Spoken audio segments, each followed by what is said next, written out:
let me tell you that because we don't always win gold medal, this is a big thing. When you become a gold medal winner in the Philippines from the Olympics, you instantly become a national hero. I can agree to that. I've seen it many times, even if it's beauty pageants, boxing, any other sports, or like, you know, somebody makes it in Hollywood, you are considered a national hero. Another day, another video. What's up, Philippines? Welcome back to another video. Today we are going to discuss one more time why Carlos Yulo's Olympic victory is more important than you think. I mean, it is very important to win gold medal at the Olympics for the country, but why? So today we're going to find out. But before we jump into the video, please do me a favor. If you enjoy these videos, if you're new to the channel and are not subscribed yet, subscribe and also hit the notification bell to get notified when I publish a new video. I publish 3 videos per week, so keeping you entertained, keeping myself busy, and it's fun as well. So, you know, we're all learning something new and can discuss in the comment section as well. So yeah, your support means a lot, and yeah, without further ado, let's do it. Hey! Makasaysayang araw po. I'm Xiao Chua, historian for the Filipino story, and welcome to Ask Xiao! First of all, I'd like to say maraming salamat po for sharing the videos, for engaging with the Filipino story in all the platforms, and for sending your questions and your comments. We read them and we consider them, but now we're going to pick some questions for us to answer. Alright? Let's do it. Okay. It's Xiao time! Cute! Love the energy! Okay. As a Filipino historian, how do you feel about Carlos Yulo's 2 gold medal victories in the 2024 Paris Olympics? Well, first of all, let me tell you that because we don't always win gold medal, this is a big thing. In fact, the President of the Philippines gives 10 million for each medalist. And because of that, all the other companies in the Philippines will offer you something. Like one real estate company gives a condo unit for each medalist or something like that. They will offer you something as well. So this is a really big thing. When you become a gold medal winner in the Philippines from the Olympics, you instantly become a national hero. You know, obviously, I can agree to that. I've seen it many times, even if it's beauty pageants, boxing, any other sports, or like, you know, somebody makes it in Hollywood, you are considered a national hero. Actually, I'm not into sports, okay? And I'm not familiar with a lot of the rules of the games. Still, as a Filipino, just because they made history, it's very important to me. But I'd like to point out what historian Ian Alfonso wrote when he heard about Carlos Yulo's win. He said he felt good with Carlos Yulo's win in Paris because in the Paris Olympics, our flag was raised, our national anthem was heard. We are being honored because of our victory there.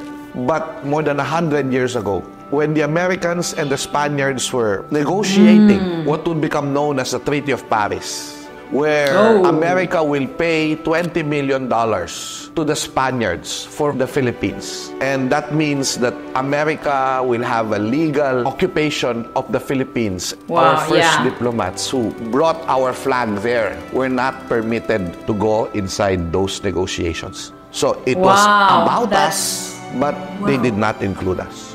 This means that the Paris victory that we had is actually more meaningful. It's like... If you watch this channel for quite some time, you would have watched a few history-related videos with me, and having that connection and just kind of like, you know, being back there in Paris and winning, and it's just like, it's such a statement for the country. It's such a proud moment as well, especially because Philippines is independent and not occupied by the Americans, by the Spaniards, and they're independent. They made it and they succeeded. They won gold, and it's just a huge moment for the country.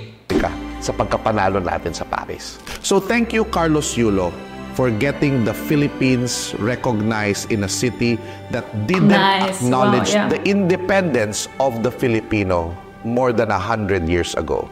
All right? Wow.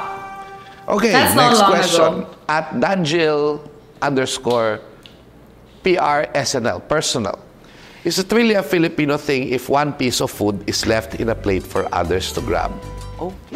Okay, I was at dinner with my friend Zoe and she left pieces of foods on the plates and we had several plates and you know, I was like, are you not getting that? And she's like, Nelly, you already know. I'm like, okay, lang. It is a Filipino thing, but let's hear what he has to say. Hey, diba? Sa ating mga Pilipino, kapag kumakain kayo, diba? Tapos kumakain kayo, kinain nyo na lahat. Tapos may isa iniiwan, walang gustong kumuha. This has something to do with two characteristics of Filipinos. One is our propensity for hiya. Nahihiya ka na ikaw yung mauna. Nahihiya ka na ikaw yung magmukhang masiba. Very interesting. The last piece, hindi mo yung kukunin. And then it will just be stay there. I also would like to link kapwa there. Parang sinasabi mo na, inyo na lang, okay na ako. Eat this last piece. I love that. Lahat Very kayo, pareho nang iniisip. Kaya walang gustong kumain sa inyo. So, there you go. Pero I'll tell you. I don't think I'm one of them. I will eat that last piece, okay? If no one wants to eat it. But of course, in general, Filipinos are like that. Okay, but not everyone. Okay, that's why you see me. No. Okay, sige. At Kain.gs. Is there still a living babaylan that remains rooted in traditional ways? There's still what we call indigenous peoples. And they still have met some of them. Priests. They still have priestesses. They still have babaylans in their communities. But in many ways, their spirit lives not just with the real babaylans, but with everyday people. Because what is the spirit of the babaylan? According to Zio Salazar, ding! Idol. There are three roles of the babaylan in our society. Number one, the babaylan is the conduit of God and man. Number two, the babaylan was a storyteller. She's the one who chants the epics and the myths, which makes people one people. And number three, the babaylan is also a doctor. Oh, wow. That means... I didn't know that. The babaylan is actually the uniter of peoples. A storyteller, she unites the people and remind them with their epic heroes. Oh my god, that sounds pretty much like everybody's auntie. Like that one auntie or like that one grandma that, you know, keeps the whole family together. Pretty much it. One past and that they have a future together as one. They have a common future. And so, in many ways, the spirit of the babaylan is in every teacher or history professor or storyteller of our culture in this country. And so, in some ways, we can say that the creators of the Filipino story are our modern-day babaylans because they remind us of how, despite the fact that we are 180 languages and 180 cultures, we actually have a common experience. I just did a video about the Filipino story. It will pop up here. I really love the story. Very touching, very, you know, relatable as well. So it's just coincidence that it was just mentioned here. Didn't know it. First as Austronesians, then as colonized peoples with a common struggle and our common road to nationhood, which is fraught by a lot of challenges and divisions, but ultimately kapwa, bayanihan, dangal, katapangan, kagitingan. And if we're reminded by that, we feel like we are one people on the same journey, on the same boat.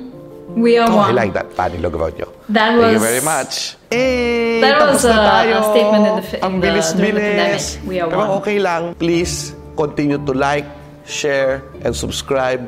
And ask your questions. Malay nyo, mapili natin at masagot po natin dito. Kaya, hey! Ako po si Xiao Chua, historian for the Filipino story. And that was Ask Xiao. Hey! Nice! Hey!